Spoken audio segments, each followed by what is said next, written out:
Hoje a gente vive um contexto que valoriza cada vez mais a beleza natural, o empoderamento, as características étnicas, contra esses padrões de beleza que muitas vezes foram autoritários e massacrantes. Eu encontrei Profhilo, que é um injetável que favorece a beleza, não muda as características, é um biorremodelador, mas que torna o envelhecimento uma coisa mais bonita, amável, como deveria ser, porque o envelhecimento conta uma história, conta de onde você veio, quem você é e para onde você vai. E então eu só agradeço ao Profhilo por me ajudar a tirar esse projeto da gaveta, torná-lo possível com convidados tão incríveis. E hoje eu tenho a honra, tô até nervoso, de ter minha convidada importantíssima, Djamila Ribeiro, que eu conheci através do Paulo junto, claro, a gente se falou muito naquela época, e eu pude aprender muito com ela, ler os livros, ficar maravilhado. Ela é escritora, ela é filósofa, ela é mãe, ela é ativista, ela é tudo de bom nessa vida. Obrigado por ter topado, por estar aqui, tô muito feliz. Prazer todo meu, Thali, de estar aqui com você. Assisti, escutei vários podcasts para me inspirar, para ver, assim, o que você gosta de falar ou não. Espero que você goste desse também. Mas você fala, dá vontade de ficar ouvindo o dia inteiro. Como foi a sua construção, a construção da sua pele, principalmente como negra, ativista, nasceu de um movimento. Eu escutei nos seus podcasts você contando da sua história de família, que seu pai é estivador e sua mãe incentivava muito, era muito brava e te incentivava sempre a estar produzida, de cabeça em pé, porque você precisava mostrar alguma forma de competência, para não ser ameaçado pela polícia. Então, como foi crescer com esse conceito e com o conceito também ocidental, branco, de beleza, que era tão pregado nesse padrão de beleza?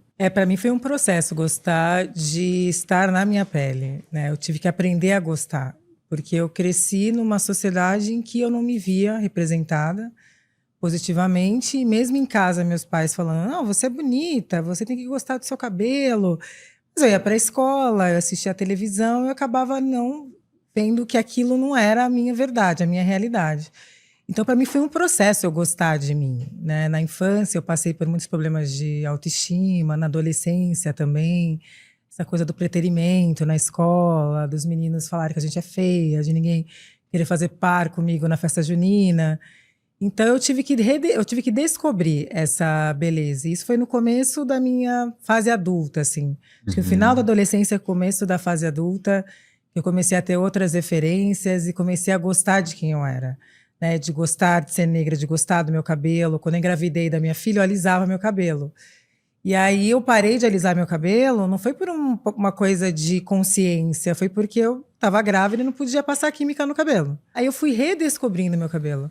Aí o alisamento foi saindo, aí eu fui sentindo a textura do meu cabelo. Então, para mim, gostar de ser quem eu sou foi um processo que eu tive que ir descobrindo isso ao longo da minha vida. E você acha que hoje, por exemplo, esse gostar de você e se amar faz parte do seu empoderamento, de quem você é, da ativista que você é? Porque eu acho que isso também é muito importante, né? Ressaltar suas características étnicas para não tentar esconder como foi muito feito antigamente e pregado na sociedade, né? Você acha que hoje o seu empoderamento, o seu amor próprio te ajudam nessa posição que você ocupa? É fundamental. Eu acho que se a gente não gosta da gente, a gente acaba não conseguindo até se expandir como no seu trabalho, como ser humano. Você consegue ter segurança daquilo que você faz. Eu acho que gostar de quem eu sou hoje, me amar, e hoje eu até brinco, né? Eu demorei tanto para gostar de mim que hoje sou insuportável, né? Mas foi todo um processo tão doloroso que hoje para mim é tão gostoso olhar no espelho e gostar do que eu vejo. Mas sem também crise. Sou uma mulher de 43 anos, que sou mãe, que tive parto normal. Então, o corpo vai mudando ao longo do tempo e a gente também ir gostando dessas mudanças. Eu acho que é todo um processo também que a gente vai vivendo, porque tem todo um padrão que você tem que estar sempre de um jeito impecável, tem que estar com a barriga assim, assado. E depois que você gera um ser humano, né, o seu corpo ele demora para voltar para o que ele era, e de você ir também não sofrendo com essas mudanças que o corpo traz. Então, sem dúvida nenhuma, se eu não me amasse hoje como eu me amo, de olhar no espelho e gostar do que eu vejo, isso se refletiria no meu trabalho, né? Eu acho que ele não seria um trabalho que é o que ele é hoje, se eu não tivesse descoberto, né, de gostar de viver na pele que eu vivo.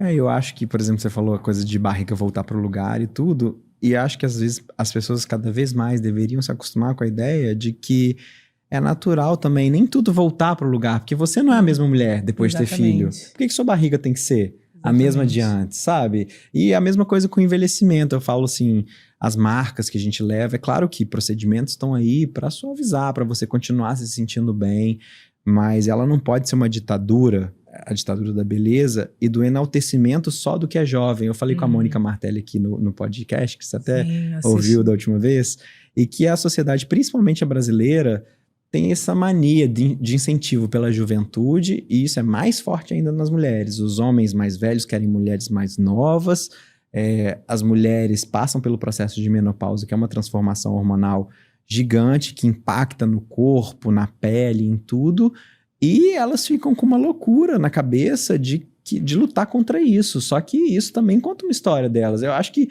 pode ser um meio utópico falar isso agora, porque é difícil, sim, gera conflitos. Claro que sim, eu também sinto transformações no meu corpo a cada ano. Mas se a gente justamente não puder falar cada vez mais e pregar essa aceitação e mostrar que não é só belo o que é jovem, que está com colágeno todo em cima, e que também contar uma história faz parte do que é belo, faz parte da sua personalidade, a sua personalidade te deixa ainda mais bonita. Hoje você é uma mulher iluminada, empoderada. Isso cada vez mais a gente vai aproximar desse conceito menos massacrante de ter que ser bonito, ter que estar tudo em cima, ter que estar com a barriga seca, não sei o quê. Menos massacrante, eu acho que você usou a palavra certa. E para nós mulheres há uma imposição de um padrão de beleza de que a gente tem que ser magra, e numa sociedade racista, né, o padrão de beleza que foi apresentado para mim quando era criança era o padrão de beleza da mulher loira, magra, num país de maioria negra, que tem pessoas indígenas, que tem pessoas mestiças. Então, a gente cresce se odiando porque se impõe um padrão unicamente daquilo que é belo. Então, a gente precisa quebrar esse espelho de imagens distorcidas. E falar de velhice é fundamental, porque todo mundo vai envelhecer. Sim. E envelhecer é um processo natural e que a gente pode achar bonito esse processo, né? Não dá para lutar contra a velhice, é uma luta perdida, né? E a gente aceitar essas mudanças que vão ocorrer hoje. Com 43 eu me sinto muito mais interessante do que quando eu tinha 20 anos. Com certeza. Né? E estava com colágeno bombando, porque hoje eu sou uma mulher muito mais madura, sou uma mulher mais realizada. Eu acho que a maturidade, ela traz pra gente também um outro olhar sobre a vida. A gente deixa de sofrer tanto por coisas que a gente sofria antes. A gente deixa de olhar para esse lado bonito do envelhecimento. Eu acho que ficar numa sociedade pautada de uma maneira rigorosa, né, num padrão que tem que ser jovem, e se esquecendo de todos os ganhos que vêm com o amadurecimento, que vêm com a velhice. E acho que a Mônica tem toda a razão. E por que uma mulher de 50 anos não pode ser bela, uma mulher de 60 anos? Por que o padrão, para ela parecer bonita, a gente tem que achar que ela tem que parecer mais jovem do que ela é? Então, acho que a gente precisa mudar essa forma como a gente olha na sociedade, na nossa sociedade, porque envelhecer é dádiva. Eu acho que você poder envelhecer, se você tem filhos, se você tem netos, você poder ter tempo para realizar coisas. Quantas vezes eu, por exemplo, só fui conseguir realizar mais coisas depois dos 40 anos, que é quando realmente eu tive uma estabilidade financeira. E eu acho que olhar para o envelhecimento como dádiva, para mim, é fundamental, ainda mais indo da religião que eu venho, que é o candomblé, que envelhecimento, que idade é posto, né? Quanto mais velho, mais respeitado. A gente vai entender que é um lugar de mais sabedoria. É totalmente respeitada a pessoa que é mais velha dentro da nossa concepção de mundo. E eu acho que a gente enxergar o envelhecimento como dádiva, aceitando todas essas mudanças, e que a mudança é a única certeza que a gente tem na vida, que as coisas vão mudar, a gente consegue mudar esses paradigmas e enxergar a idade mais avançada também como algo bonito, como algo que merece ser celebrado, como algo que precisa ser comemorado. Minha mãe morreu com 51 anos, sabe? Muito jovem. E seu pai no ano seguinte, no ano né? seguinte, com 52 anos. Eu muito jovem. Então, para mim, todo mundo pergunta para mim, qual que é o seu sonho? Eu falo, envelhecer. Eu quero envelhecer, eu quero poder acompanhar minha filha ainda por muitos anos. Eu quero tanta coisa para realizar. Eu tenho 40 anos, eu penso, daqui a 30 anos eu vou ter 70 e poucos anos e eu quero estar fazendo coisas. E esse é o meu sonho, poder envelhecer, claro, envelhecer bem, envelhecer com saúde, com qualidade de vida, obviamente, Mas é um dos meus sonhos envelhecer, porque eu vejo envelhecimento como dádiva e aceitando todas essas mudanças que vêm com ele. Eu acho que é para isso também que a gente tá aí, para ajudar nesse conceito e não para ir contra, sabe? Eu acho que o médico que trabalha com isso, né, um dermatologista, um cirurgião plástico, cada vez mais tem que trabalhar essa consciência nos pacientes, porque esse medo, esse pânico do envelhecimento é uma coisa que vai contra o natural. Assim, eu acho que a gente tem como tornar ele mais bonito, mais aceitável, mais empoderado, você olhar no espelho, que isso também é importante, Claro. não esquecer do autocuidado, de se cuidar, de se gostar da imagem que você vê no espelho, mas não necessariamente você querer que aquela imagem represente você com 30 anos, porque você não quer a sua cabeça de 30 anos. Para que você vai querer seu corpo? Exatamente. Né? Eu vi que você cresceu, né, numa família de mulheres fortes também, sua mãe super brava. Ela era vaidosa, te ensinou alguma coisa como de autocuidado, de autoamor, te ajudou? Nossa, minha mãe era super vaidosa. Isso é uma coisa que até no meu livro mais recente, Cartas para Minha Avó, isso eu não li ainda. Até trouxe para você. Tava louco para ver. Que é um livro de memórias. Eu falo o quanto que eu sempre olhei minha mãe assim com olhos da menina fascinada pela mulher. Uhum. Porque minha mãe veio de uma família simples e ela usava marcas populares e ela era, para mim, quando eu era criança, a mulher mais linda do mundo. Ela hidratava a pele, ela passava maquiagem, ela se perfumava, ela se preocupava com o cabelo. Isso para mim desde muito criança, assim. Eu olhava para minha mãe com muito fascínio. Eu queria colocar os saltos dela, eu queria passar a maquiagem. Porque ela era uma mulher que se produzia, era uma mulher que estar bonita era importante para ela. Mesmo depois dos 4 filhos e do corpo dela ter mudado, costurava às vezes as próprias roupas. Então isso da vaidade vem muito da minha família, assim. A minha avó também gostava de estar sempre bonita. Então, um dia de festa, casamento, era um evento, né? A roupa que vai usar, a maquiagem que vai fazer, os bobs no cabelo no dia anterior para soltar no dia seguinte. Então, esse lugar também é muito do feminino, assim, da minha família. E é uma coisa que eu trouxe muito da minha mãe. E minha filha também é super vaidosa, isso que eu ia te adora perguntar. maquiagem. Você passou também para ela? Ou... Cara, eu tenho sócia lá em casa, né? Dos meus produtos de maquiagem, de autocuidado. Eu não acho, tá lá no quarto dela, né? Eu tenho uma sociedade ali não muito combinada, porque ela também é super vaidosa. E ela com o cabelo dela... Porque ela vem de uma outra geração, isso do empoderamento é bonito, né? A sociedade foi mudando, a minha filha ela nunca quis alisar o cabelo. Né? Então ela tem um cabelo crespo lindo, tem hora que ela trança, tem hora que ela põe peruca, tem hora que ela faz penteados diferentes, e ela pode passar horas cuidando do cabelo. O dia que ela vai hidratar o cabelo, é um dia que não pode ter compromisso nenhum em casa, são horas hidratando o cabelo. Demora, né? Cabelo dá trabalho pra caramba. Quando eu raspei, achei uma libertação.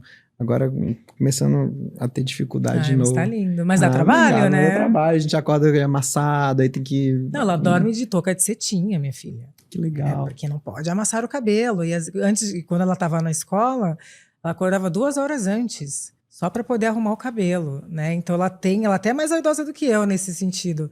Mas isso vem muito da minha família, assim. As pessoas têm essa ideia que as mulheres que vêm de família simples, né? Não são vaidosas o quê, gente? Na minha família, as mulheres...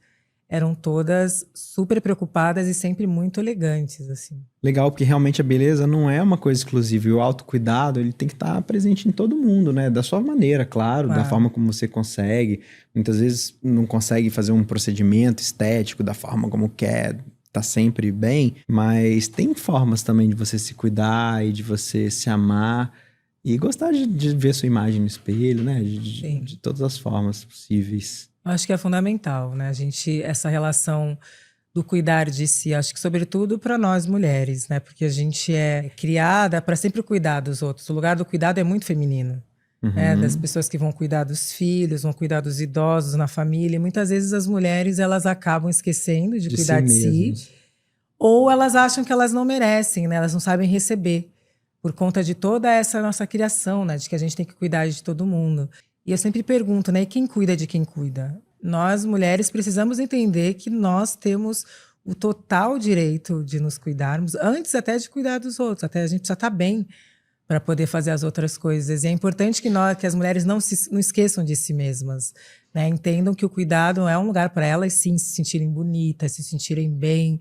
E encontrar o que faz bem para elas, né? Mas não esquecer disso, né? A gente renuncia a muitas coisas e muitas vezes a gente renuncia a nós mesmas, né? É igual aquele lema do avião, que você primeiro tem que colocar máscara em si mesmo, para depois colocar na criança que você tá ajudando. Quem precisa cuidar, precisa estar bem cuidado também. Eu acho que o amor próprio é o primeiro e essencial para você aprender a amar o outro também, né? Exatamente. Você, Djamila, como... Djamila é belo, né? É bela, bonita. Sim. E como você lida com a sua beleza hoje? O que você faz de ritual? O que você gosta de fazer? O que você não gosta? Eu vi que você gosta de reiki, meditação, Sim. e faz. Eu não consigo cumprir meditação, eu tentei já. Eu vou incorporar. É um exercício, vai aos pouquinhos, faz 5 minutos um dia. É, porque eu fiz um curso que tinha que fazer 20 minutos de manhã, 20 minutos à noite. Aí tem uma preparaçãozinha antes, uma preparaçãozinha depois que você sai meio torporoso. Aí, pô, meu dia, gente, não tinha condição.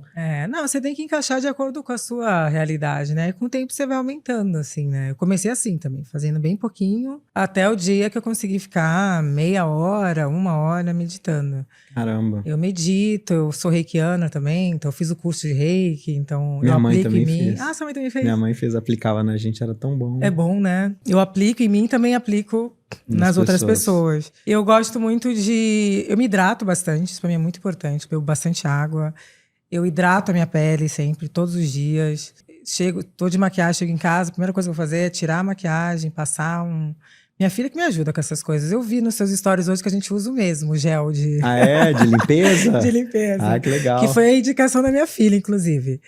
E aí eu sempre faço isso, hidrato a pele, mas eu acho que o cuidado pra mim também, ele vem de dentro, né? Por isso que eu tô sempre... Sim, você se liga na alimentação, alimentação, faz exercício físico. fiz educação alimentar há 1 ano e meio, que foi muito bom pra mim, porque eu tava realmente muito desregrada. Na pandemia foi muito difícil pra mim, assim. Acho que pra todo mundo, né? E aí eu errei a mão mesmo, e aí pra mim é uma questão de saúde, eu não tava me sentindo bem, tava sem disposição, então eu fui à nutricionista, fiz uma reeducação alimentar e faço exercício físico. Pra mim é importante, porque o corpo é que nos sustenta. Eu acho que, claro, a gente não pode cair no exagero, mas eu acho que é o equilíbrio, corpo, mente e espírito.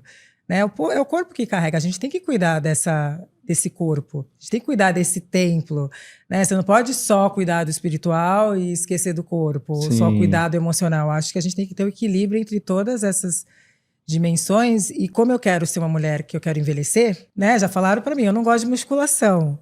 Não, mas agora você vai ter que fazer, porque, né? A gente vai envelhecer, se preparar.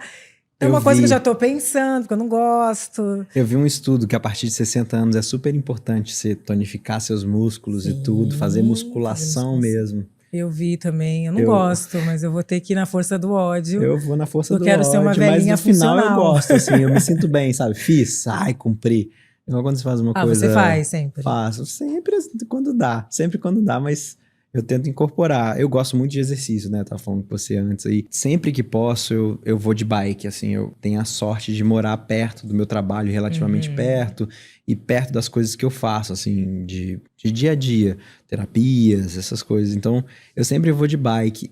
E eu tô tentando passar isso pros meus filhos. Ou andando, ou de bike. Porque o Rio, primeiro, que é uma cidade maravilhosa. E tem esse lazer, assim, esse meio ambiente no meio da cidade que te traz essa paz. E segundo, que você polui menos, né? Contribui para o meio ambiente, porque tá tendo um aquecimento global cada vez mais importante. E faz o exercício. Então eu subo de escada meu prédio. Eu tento enfiar no dia a dia coisas que eu consigo. Porque muitas vezes eu não consigo fazer 1 hora de aeróbico na academia e fazer musculação. E alongar, que hoje em dia eu tô cheio de dor, tô precisando mais de alongamento do que de musculação. Mas é legal a gente estabelecer assim, uma rotina de autocuidado, né? A gente e de acordo com a realidade, né? Pra gente não ficar sofrendo, né? Porque às vezes, não malhei, aí sofri. De acordo, porque tem gente que tem rotinas que não são tão fixas assim. Eu acho a gente tentar incluir da maneira que cabe na nossa vida e sem sofrimento, né? E isso do alongamento é uma coisa que eu tô fazendo também. E eu gosto de massagem também, eu faço muito, assim. Eu amo, mas não tenho tempo eu amo também. Massagem. Shiatsu é uma massagem que eu gosto de fazer, que dói na hora, né? Mas solta tudo também, né? Então, eu gosto, assim. Massagem é uma coisa que eu tento colocar como uma rotina, assim, para eu fazer sempre que dá. Porque é um momento seu, né? É um momento de que você tá ali recebendo. E que cura também, né? Tem a função terapêutica também das massagens. Uma coisa que eu gosto de fazer bastante também. E minha mãe também fez curso de Doin e Shiatsu. Minha mãe Maravilhosa, eu quero ela é conhecer muito, sua mãe, ela é muito gente. especial, gente. Eu sou muito fã da minha mãe, aprendi muita coisa com ela. Você me falou aí da sua mãe, eu fico sempre emocionado, assim, que minha relação com a minha mãe foi muito especial. É, né, ainda, minha mãe tá viva, tem esse privilégio. Espero ter essa relação com os meus filhos também. Meu pai é médico, mas ele se formou com os 3 filhos já nascidos, então ele precisou sempre trabalhar, estudar. Eu que sou caçula, já tinha 4, eu fui na formatura dele, sabe? Então minha mãe, com 3 filhos pequenos, ela engravidou do primeiro com 19, precisou Super não nova. trabalhar também para cuidar dos 3 filhos pequenos. E depois ela se formou com 35, acho, ela fez enfermagem na UFMG. E ela depois começou a fazer isso, ela gosta de cuidar, sabe? Ela tem esse cuidado, essa coisa que você falou da função tradicionalmente atribuída à mulher, que eu espero mudar isso, né? E eu tento, por exemplo, fazer isso com meus filhos, porque eles não têm mãe.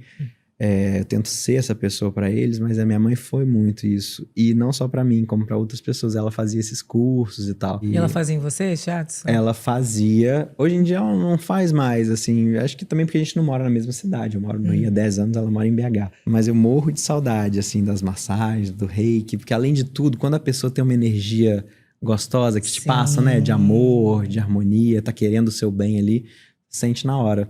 E minha mãe era muito espírita também, kardecista. Maravilhosa. Fui kardecista também muitos anos. Foi uma religião que foi muito importante para mim, sobretudo na perda dos meus pais, assim. Eu acho que é uma religião muito importante, o espiritismo, né? Eu perdi um irmão também, minha mãe perdeu um filho, né? Eu tava entrando na faculdade com 17 anos. A religião ajudou muito ela a superar essa coisa de ter um outro plano, acreditar numa vida após a morte, um outro sentido. Sim. E para mim também, mas eu não consegui aderir ao dogma, sabe? Que eu tenho um pouco de dificuldade dessa coisa que o homem controla. Porque eu acho que a religião, historicamente, foi construída como um modo de controle. E eu acho que isso está se desconstruindo. A gente foi meio construído, né, na filosofia do medo. Sim. Assim, a gente se doutrinou como sociedade com medo de ser preso, com medo de ir pro inferno, com medo de fazer alguma coisa. E eu acho que hoje em dia, cada vez mais, a gente está mais consciente de que não só pelo medo de ser punido, a gente tem que fazer as coisas para a sociedade fluir bem, né? Viver a espiritualidade independente da religião, né? Exatamente. Assim, me interessa muito pelo candomblé, que eu tenho aprendido recentemente também, e que eu acho muito legal, assim, reverenciar os orixás, ter uma história bonita também, Linda. e que tá ganhando cada vez mais espaço, né? Eu acho que isso também foi importante, eu vi num podcast que você contou, que isso foi importante para você no sentido também de identidade e beleza. Você precisou raspar o seu cabelo num momento de adolescência. Como é que foi isso? O candomblé, que é uma iniciação, você raspa a cabeça, né? Eu tinha 8 anos, e aí... Eu vi você contando. Mexeu muito, né? Porque você tem que voltar para a escola, e aí as crianças, né? Não são todas legais, então foi um processo muito difícil esse. E eu acho que eu fui reencontrar o candomblé depois na fase adulta, porque durante muitos anos eu fiquei não querendo frequentar, minha mãe obrigava, né? Mãe muito brava. Mas depois que minha mãe, ela morre, depois eu fiquei um tempo sem frequentar. E o candomblé me ajudou muito também nesse sentido da beleza. Porque aí eu entendo o movimento feminista, que eu sou uma mulher feminista, importante, mas aí você vai aprendendo que há várias perspectivas também. Havia uma perspectiva que não me contemplava, que era uma perspectiva assim, nós mulheres temos que abrir mão de todas as imposições de beleza, porque isso nos escraviza. Tá, mas eu como uma mulher negra, para eu ter maquiagem para o meu tipo de pele, demorou anos. Né? A minha construção é outra. Eu só fui sentir a beleza de uma outra maneira. Eu não vivi a beleza como viveram as mulheres brancas, por exemplo. O dia que eu achei uma base pro meu tom de pele, eu fiquei até emocionada. Eu falei, nossa! Então, para nós, mulheres negras, é uma outra construção da beleza, que você não tem que abrir mão disso para ser uma mulher forte. As coisas não precisam ser em oposição.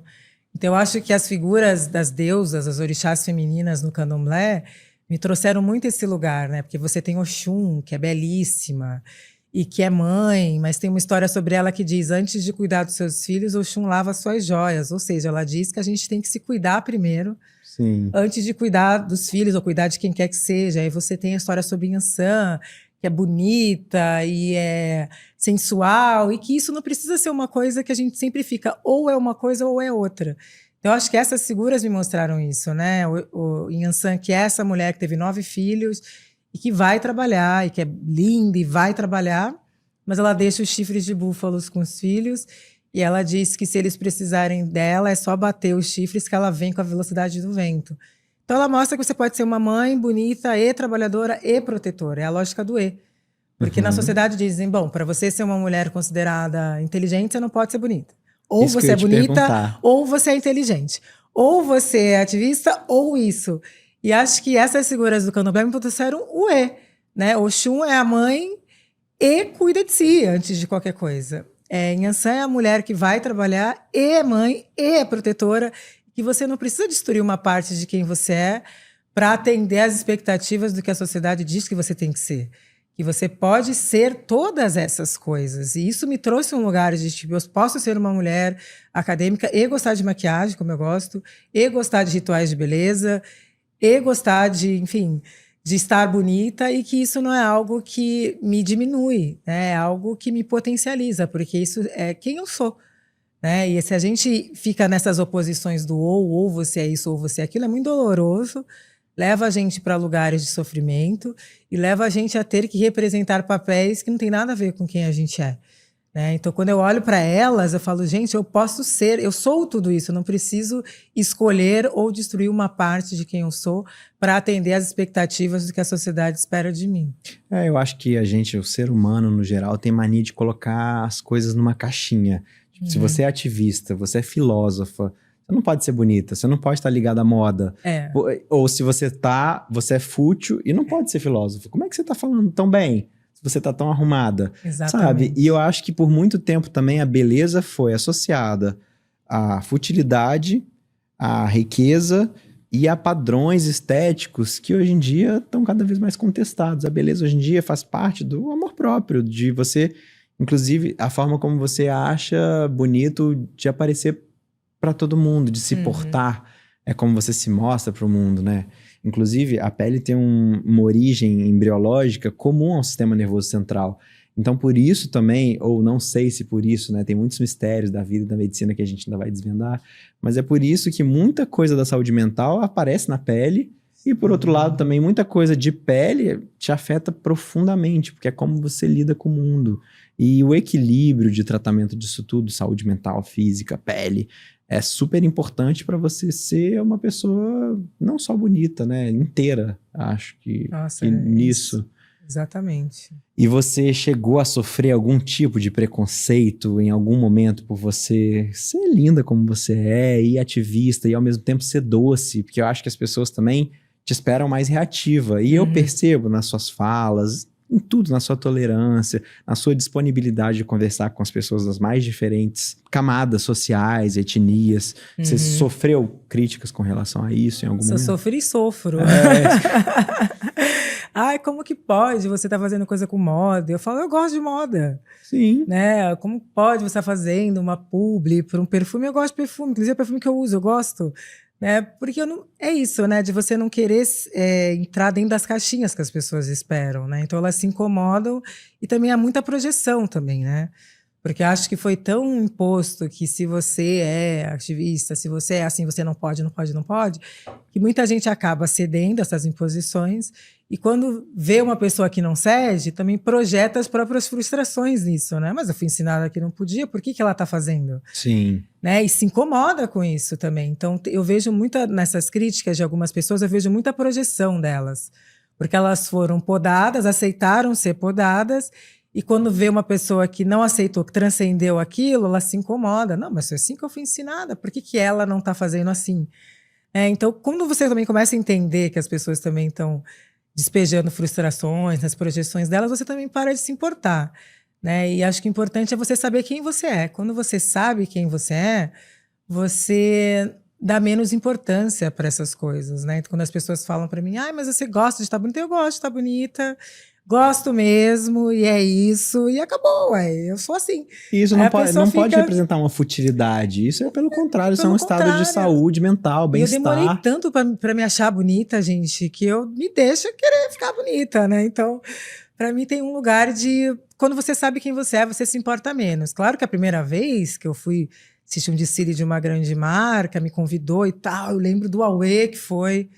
no Twitter, o povo falando um monte. Eu falei, mas gente, porque fica nesse lugar, a moda é fútil, você não deveria estar nesses espaços se você quer ser considerado uma pessoa assim, assim, assim.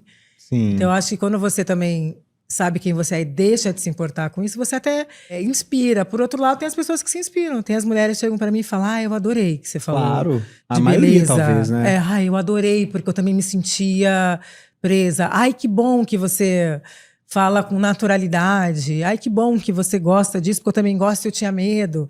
Tem um outro lado também que eu acho muito mais interessante, de ouvir tantas pessoas, mulheres sobretudo, que me abordam e falam daquilo com uma alegria. E eu falo, por que a gente não pode gostar de coisa boa? Por que a gente não pode gostar de estar bem? Por que as pessoas ficam fazendo elogio da escassez, elogio do sofrimento? A gente está aqui lutando para que mais pessoas consigam viver a vida plenamente. A gente não pode fazer um elogio disso. Para mim, isso é o contra-ativismo, quando a gente está fazendo praticamente um elogio da escassez e do sofrimento. A gente não está aqui para isso, né? Eu acho que a gente poder mostrar outras possibilidades de ser, que a gente está aqui, claro, lutar contra as desigualdades para que as pessoas consigam viver plenamente. Sim. Para que as mulheres que eu conheço consigam viver a moda, gostar de poder fazer um procedimento se quiser, poder comprar um bom produto. A gente está lutando para isso, não o contrário. Então, hoje não me incomoda. Confesso que a primeira vez eu fiquei meio assustada. Como que as pessoas reagiram até meio violentamente, assim, né? Uma maneira muito... como assim? Vou deixar de seguir... Você me decepcionou. Eu falo, nossa, a gente está aqui agora para corresponder às expectativas de pessoas que a gente nem conhece, né? Uma loucura. E às vezes, quando as pessoas falam para mim, vou deixar de seguir, eu falo, tá bom, gente. Você é livre para isso também, porque eu também não estou aqui para corresponder ao que você espera. Eu sou humana, e como ser humano, eu tenho várias faces, tenho as minhas contradições próprias de qualquer ser humano. Claro. E se a gente não humanizar as pessoas também, eu acho que é um processo de humanização. Né, da gente entender que aquela pessoa ela é ativista, mas ela é um ser humano. Sim. Então, às vezes, eu chego nos lugares, as pessoas, sei lá, eu tô num dia tranquilo, sei lá, num bar, tomando um drink, relaxando, a pessoa vem pra mim e fala, então, vamos falar de desigualdade, não sei o que. Eu falo, gente, hoje eu só queria tomar um drink, porque eu sou um ser humano. Eu sou mãe, eu gosto de assistir série coreana com a minha filha, a gente gosta de comer comida japonesa. Então, eu acho que as pessoas fixam, né? É ativista, logo. E esquece que atrás daquele ativista tem uma pessoa, um ser humano. No meu caso, que sou mãe. No meu caso, que gosto de ler, gosto de assistir dorama com a minha filha, gosto de meditar, que a gente não é uma coisa só. Sim. Né? E isso de não ser reativa é uma coisa que eu fui aprendendo ao longo da minha vida. Nem sempre fui assim. Quando eu era mais jovem, eu era muito reativa. Até um dia que o meu pai... Sem saber que a dirigente da organização que eu trabalhava, a Casa de Cultura da Mulher Negra, também tinha tido uma conversa super parecida comigo. Eu, com meus 19, 20 anos, eu era super reativa. Eu chegava nos eventos, eu me irritava com tudo, eu botava o dedo na cara. E um dia os dois, na mesma semana, conversaram comigo, muito nesse sentido. Olha, se você não equilibrar, você vai adoecer. E você tinha que estar mais preocupada em construir e propor do que só reagir àquilo que as pessoas estão fazendo. Porque se você só reage, você ainda está agindo... Alguém está controlando você, se você só reage àquilo. Mesmo que você esteja reagindo a algo, claro que muitas vezes a gente tem que reagir, mas a gente também tem que agir, construir, propor. Né? Porque quando você constrói e propõe, você está indo num caminho de mais independência e não ser só controlado por aquilo que você quer combater. E aí isso mexeu muito comigo, assim, do meu aprendizado, de também entender que eu quero construir, que eu quero estabelecer pontes, muros já existem demais, de não só reagir àquilo que eu não gosto, mas também poder construir e propor aquilo que eu acredito. A gente não pode só reagir àquilo que é ruim, a gente tem que construir aquilo que a gente acredita que é bom. Construir aquilo que de fato a gente acredita. E isso mexeu muito comigo e é o que eu tento fazer. E acho que também tem a ver com autocuidado também, porque se você só reage, né, pela raiva o tempo inteiro, aquilo te desgasta de uma maneira também, emocionalmente falando, e pode levar a um adoecimento psíquico também. Eu acho que também é importante a gente pensar nisso, né? Se a gente só se fixa naquele lugar da dor e do sofrimento, quais são as consequências disso também? Eu também quero poder conversar com as pessoas com doçura, com leveza, Claro que se tiver a hora de chutar a porta, a gente sabe também. Se tiver que fazer isso, a gente faz. As pessoas reativas são importantes também. São importantes, pra gente, pra construção, pra construção, tudo. tem momentos que eu vou reagir, eu vou chutar a porta, que eu acho que são importantes. Mas não é só isso, a gente tem que encontrar esse equilíbrio. Sim. Né? De também construir as coisas e de maneira propositiva, né? E não só de maneira reativa. Eu acho que o Paulo também foi por muito tempo, você que conviveu, criticado ao mesmo tempo pelos ativistas gays, por não ser tão ativista, mas ele era um ser tão político que ele construiu, e a gente construiu com o nosso casamento e com a história que ele colocou no filme, e atingindo grandes públicos, assim, um amor, um afeto por uma situação que muitas vezes pode ser tida como heteronormativa, assim, que foi muito político também naquele momento. Então, assim, a amabilidade, a maleabilidade em saber lidar em certas situações, não é que te tiram o direito de ser quem você é, mas acho que vem até de uma maturidade emocional a como dobrar corretamente aquelas pessoas que estão ali, que vêm de um racismo estrutural, de uma LGBT-fobia, de um conceito enraizado na sociedade. E assim, às vezes bater o pé na porta é importante para dar um choque, ser notícia e tudo, mas também tem mecanismos de se construir que não só reagindo, né? De agir.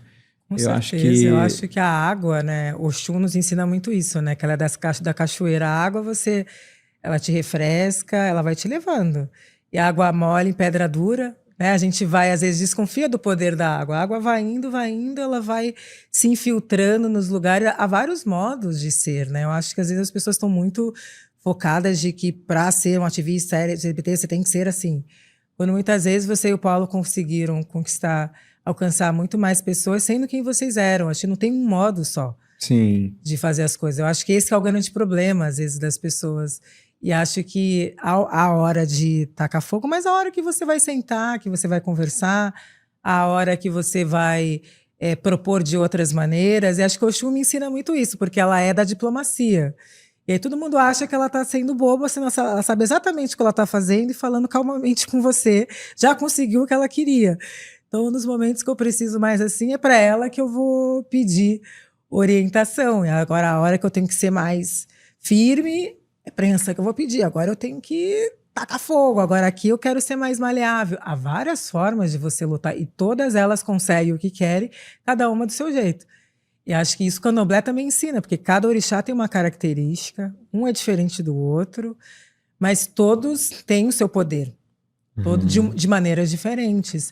Não, tem orixá que vai mais, tem momentos de mais para cima, tem aquele que é mais estratégico, tem o Oxum que é mais diplomática, e todas são formas de lutar. Eu acho que é isso que falta nas pessoas, de ver a nossa própria pluralidade, a forma, inclusive, de lutar, que não existe um só modo de lutar, que há várias formas de se fazer isso. Eu vi que você deu como exemplo também, dando filosofia na escola para adolescentes que muitas vezes não queriam saber daqueles filósofos que nada representavam para eles, para a história de vida deles, aqueles pensamentos muitas vezes europeus e antigos. E aí você teve um insight de colocar uma música dos Racionais. E que isso, de repente, você conquistou a atenção daquelas pessoas e elas entenderam também o que é filosofia, que também é estabelecer um novo modo de pensar, uma visão crítica, um pensamento sobre o que você está vendo, um novo foco, seu foco. E eu acho que isso também veio com um pequeno manual antirracista. Você me corrija se eu estiver errado. Mas algumas pessoas criticaram você por você ser uma escritora, ter o conhecimento que você é filósofo, passou por uma faculdade, e ao mesmo tempo fez uma coisa mais simples, que atinge todo mundo. Inclusive li, amei, aprendi pra caramba, assim, sou muito grato ao seu livro.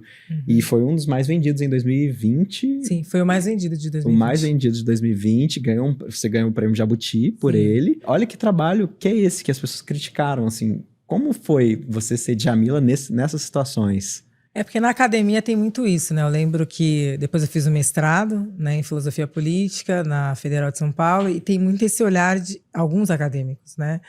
De que ser um bom acadêmico é escrever de um modo difícil.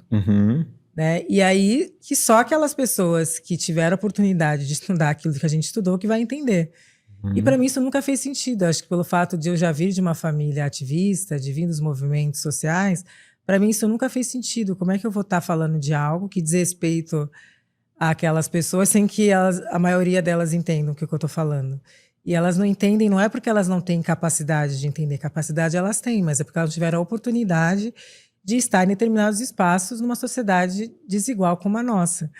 E isso para mim era muito engraçado. As pessoas falavam assim, para me criticar, mas a Djamila escreve de um jeito que as pessoas entendem. E eu olhava e falava, para mim isso é um elogio. Sim. Né? Porque que bom que as pessoas estão entendendo o que eu estou falando. Então isso nunca me incomodou, assim. Na academia, sei que há ainda esse tipo de pessoas, mas isso não me incomoda porque eu acredito que na minha missão de vida isso não faz sentido. Eu quero poder me comunicar com as pessoas, também devolver, né? Porque eu tive a oportunidade de acessar e aí eu quero escrever de um modo que as pessoas entendam que aquilo diz respeito a elas e que não é algo de pessoas supostamente muito inteligentes. É um debate que toda a sociedade pode e deve fazer. E isso me deixa muito feliz, assim, de eu chegar nos espaços, ter desde adolescentes de 12, 13 anos, a senhoras de 70, 80 anos, falando, eu li o livro e entendi. Sim.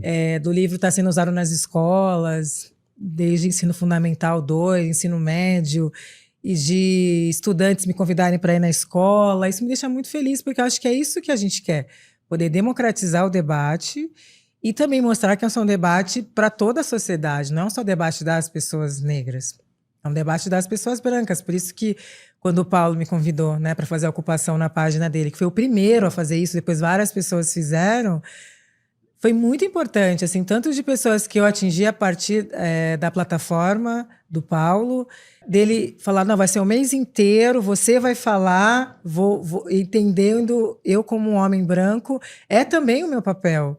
Levar conhecimento sobre esse tema para as pessoas e me convidar para falar, ficar um mês inteiro na página, postando, trocando com as pessoas. E que foi um desafio, provavelmente, foi um desafio. Porque talvez você escutou ali, ouviu alguma coisa de pessoas que não seriam o seu público normal, você teria uma dificuldade maior de falar com... Exatamente. Mas que muita gente aprendeu por causa disso. E o Paulo bancou, né? Bancou. Ele bancou. Ele falou, não, vai ser, eu sei que vai ter muita gente, vou perder seguidor, mas não importa. Eu acho que é importante que esse debate seja feito. Eu acho que esse é o papel das pessoas brancas, né? De contribuir para o debate, do que eu posso fazer a partir do meu lugar de pessoa branca. O exemplo do Paulo é um exemplo incrível, que virou referência depois.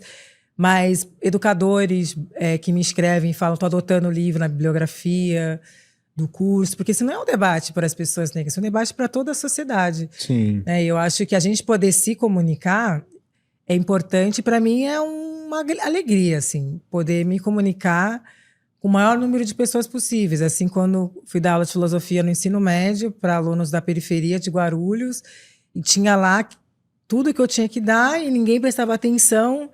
Falei, bom, vou chamar alguma coisa que diz respeito à realidade deles, né? E eu cresci ouvindo Racionais mesmo, né? Eu era muito fã. E quando eu comecei a escrever a letra na lousa do Homem na Estrada, a sala foi ficando em silêncio, eles começaram a interagir.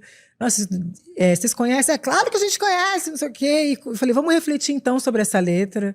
E filosofia também é reflexão crítica, para além da história da filosofia. Sim. A gente pensar. E a partir disso eu consegui depois dar o conteúdo que eu tinha que dar. Então acho que a gente precisa ter essa sensibilidade, porque de fato não era a realidade deles. E não é que eu não tinha que dar Platão para eles, eu tinha que. Acho que isso todas as pessoas podem e devem aprender sobre. Mas é como que a gente consegue dar o Platão numa realidade de estudantes que não se alimentavam bem, que moravam em favelas com esgoto a céu aberto, que muitas vezes a necessidade primordial é a sobrevivência. Como é que a gente consegue chegar nesse jovem? Né? Eu tenho que só dar o conteúdo, eu também tenho que entender todo o contexto, entender como também como educadora eu consigo chegar nesse jovem. Isso para mim foi fruto de vir da família que eu vim e do que os movimentos sociais me ensinaram. Legal, maravilhoso. Você foi capa da 3ª edição da Forbes Life Fashion. O que foi fazer essa capa para você no auge do seu empoderamento? Como você se sentiu? Ai, gente, eu adorei fazer. Primeiro que eu gosto dessa coisa do dia da montação, né? Eu gosto da montação. Uhum. E aí a gente fez a capa e com todo aquele glamour, porque eu acho que é importante também para nós. Por que nós, mulheres negras, não podemos sonhar com isso? Sim. Né? Ou não representar isso? Eu gostei bastante e também porque eu acho que num país como o nosso é legal que outras meninas possam ver, negras e também mulheres brancas. Por que também as mulheres brancas não podem se sentir inspiradas com uma mulher negra na capa da revista? Isso para mim foi um lugar também de quebrar com o esperado e também de fazer uma coisa de uma revista voltada para moda, que é algo que eu gosto. E é uma outra face minha que eu gosto também de apresentar, que eu não sou só isso que as pessoas esperam. Eu adorei, assim, eu adorei me ver bonita, adorei o dia da montação, adorei fazer as fotos. Foi um dia muito especial, assim. Eu gostei muito do resultado também, da capa da entrevista. Lindo, lindo. Ó, se você não viu, veja, que vale a pena. Junto com o que a gente falou também com a Mônica, né? Que aos 50 anos ela viu que ela poderia conhecer um novo amor, que ela estava no auge profissional, que ela estava feliz com o corpo dela, com a saúde. E você também, com seus 40, mostrou que está aprendendo a dirigir hoje, que a mulher também pode dirigir, a mulher negra merece ocupar esse lugar em qualquer etapa da vida que ela puder e ter acesso a isso. O que essa campanha representa para você? Essa campanha de agora estar dirigindo, de estar reconstruindo uma nova coisa na sua vida, né? Sim, quantas nós mulheres já dirigimos nossas vidas, né? E às vezes a gente tem medo de dirigir, tem um monte de estereótipo, né? A mulher sabe dirigir, as piadas. E agora, aos 43 anos, eu tô realizando esse sonho, assim. Eu tô bem feliz. E acho que não tem tempo certo, né? Eu terminei minha graduação, tinha 32 anos. Eu defendi a dissertação de mestrado, eu tinha 35 anos. E meu primeiro livro foi publicado, eu tinha 37, né? E o mais recente eu publiquei, eu tinha 41. Então, eu acho que é importante para nós mulheres não acharmos que tem tempo de validade. Até porque para muitas de nós, no meu caso especificamente, eu tive que adiar muita coisa porque eu vim de uma realidade diferente, depois eu me tornei mãe. Quantas mulheres, né, às vezes vão estudar depois que já são mães, que foi o meu caso, né? Eu fui estudar, minha filha tinha 3 anos, sua mãe. E é bonito isso, a gente entender que não tem o tempo certo. Porque eu acho que essa fixação na juventude também coloca muito isso, né? Agora eu tô velha demais para estudar. Sim. Agora eu tô velha demais para dirigir. E a gente entender que não há tempo certo. E a gente não desistir daquilo que nos realiza como mulheres, como pessoas. E eu tô nesse processo agora, aos 43 anos, tirando carta e fazendo parte de um movimento também incentivando mais mulheres também a tirarem a carta. Foi financiada vai muita CNH. Ah, que legal. Também, porque isso que é legal desse movimento, é um movimento, né? Uhum. Então, a Chevrolet financiou também um fundo. Pessoas, mulheres para tirar a carta. E você acredita que foi um sucesso, assim, em um mês tinham mais de 300 mil mulheres. Caramba! Inscritas. E aí eles estão buscando mais empresas para doarem mais, para poder atingir esse número, para a gente ver o quanto que as mulheres querem. Uhum. E o quanto que é legal ter esse tipo de incentivo também, para que... Quantas mulheres me escreveram, falaram, nossa, agora que você falou, eu também quero tirar. Nossa, eu não sabia que você não dirigia. Acho também que é legal a gente mostrar essa vulnerabilidade, porque às vezes as pessoas olham, Djamila, empoderada, não sei o que, eu sou um ser humano. Sim. Né? E que agora tô tirando carta, e que bom também que eu falei sobre isso. Teve senhora de 60 anos me escrevendo, uma senhora de 65 anos, falei, tirei agora aos 65. E eu acho que isso é muito bacana, porque vira um movimento também da gente se fortalecer juntas e da gente também poder falar das nossas vulnerabilidades, não ter medo também de mostrar essa vulnerabilidade, porque às vezes a gente tem medo de mostrar, não vou falar que eu não dirijo, porque vai parecer que, não, eu não dirijo e agora vou dirigir, vamos embora, vamos juntas, ou, sei lá, não consegui ainda terminar minha faculdade, mas vou realizar esse sonho. A gente não tem medo, né? Porque parece que nessa sociedade a gente tem que ser perfeito, a gente é um ideal de sucesso que as pessoas impõem e que a gente, às vezes, acaba sentindo vergonha se a gente não atingiu aquilo. Sim. Né? E que a gente não sinta vergonha, que a gente entenda que cada um tem o seu processo. O seu tempo. Que não há prazo de validade para isso. E como já cantou Milton, os sonhos não envelhecem, né? Eu acho que a gente poder sempre ir buscando, né, os nossos sonhos, independente da nossa idade. É maravilhoso. Acho muito inspirador isso. E já no homem, né, eu vi no Podpah, que você foi, eu acho, os homens falando, com 18 anos o homem já tem um incentivo para tirar carteira. Sim. Os que têm o privilégio de ter acesso, que tem um plano, né, de poder tirar uma carteira, E as mulheres às vezes não, até porque tem filhos também, aí tem que abrir mão dos estudos, é colocado nesse lugar da sociedade. E eu falo isso muito para minha irmã. Porque minha irmã cria um filho sozinha lá na Austrália, assim, ela tem um marido, mas o marido trabalha também a beça. Uhum. E ela tem o lado profissional dela, que ela queria muito incentivar, mas muitas vezes se os dois assim, sabe? Alguém tem que cuidar do filho. Sim. E esse lugar está atribuído à mulher, historicamente. Por que não a mulher pode ter um novo papel e o homem pode estar em casa, criando, cuidando, exercendo esse papel, que também tem muito homem que gosta. Eu, por exemplo, gosto, sempre tive a vontade de ter a família, de cuidar da família. Acho que é bom a gente estar sempre repensando nisso, né? Com certeza. Na Noruega, por exemplo, eles têm licença parental. Eu acho maravilhoso, assim, porque não é a licença maternidade. Eu vi isso. E aí fica o pai ou a mãe 1 ano, né? Se decide qual dos dois vai ficar. E aí você vê muitos homens indo levar o filho na escola, empurrando carrinho, né? Então, por que não, né? E eu acho que isso é especialmente importante na parentalidade homoafetiva. Porque, por exemplo, muitos pais que têm filhos, né, de um casal gay, não tem condição de ter licença. Quem tem um emprego formal, Exatamente. São poucas as empresas que oferecem a licença parentalidade. Aqui no Brasil tem algumas que estão se adaptando, mas ainda é muito raro. E eu lembro que eu tenho a sorte de ser um profissional autônomo, né? Eu faço minha agenda de consultório, mas quando eu tive filho, eu tive a maior dificuldade de voltar para o consultório, porque eu voltei na época de licença maternidade, tá? Porque minhas pacientes não aguentariam mais de 4 meses, esperar, procurar um outro, né? Eu tive essa insegurança também. Mas eu saía chorando todos os dias, porque um bebê de 4 meses é muito pequenininho, gente. bebê. Muito indefeso. Você tem que tirar do seu colo para botar num outro colo. E eu tive o privilégio de ter uma rede de apoio importante, sabe? Que me ajudou nisso, a voltar para o meu profissional. E eu e o Paulo, a gente se revezava muito nisso. Mas eu acho que tem muita coisa que a gente precisa reestruturar, assim, né? Você pensa em entrar na política, assim, de alguma forma, exercer um cargo em Brasília? Olha, hoje não. Eu já estive na política em 2016, né? Eu fui secretária adjunta de Direitos Humanos do município de São Paulo, na gestão do Haddad, quando ele era prefeito. Eu vi. A política é uma área dura, né? Duríssima. Eu sempre apoio, incentivo mulheres, eu participo de campanhas para mais mulheres na política, mas hoje eu não me vejo assim. Eu nunca digo nunca, talvez, não sei, um dia eu queira estar, mas hoje eu não sei. Assim, uma coisa que não me anima muito, dado o cenário que a gente tem no Brasil. Apesar de eu ser uma pessoa muito política, no sentido Super, pois eu nunca deixo de você me ser posicionar. política Exatamente. E você ser um ser político. Exatamente. Né? E não tem a ver com a política partidária em si, né? Sim. E que hoje faz um ano e pouco que eu abri um instituto em São Paulo, né, para apoio de mulheres vítimas de violência doméstica e tal. A gente tem biblioteca, tem atendimento jurídico, psicológico, odontológico. Tem uma coisa que me dá muito prazer hoje, apesar de ser desafiador. Eu estou muito focada hoje no instituto, assim, uma coisa que me deixa feliz ver o trabalho que está sendo feito, as mulheres que a gente tem atingido.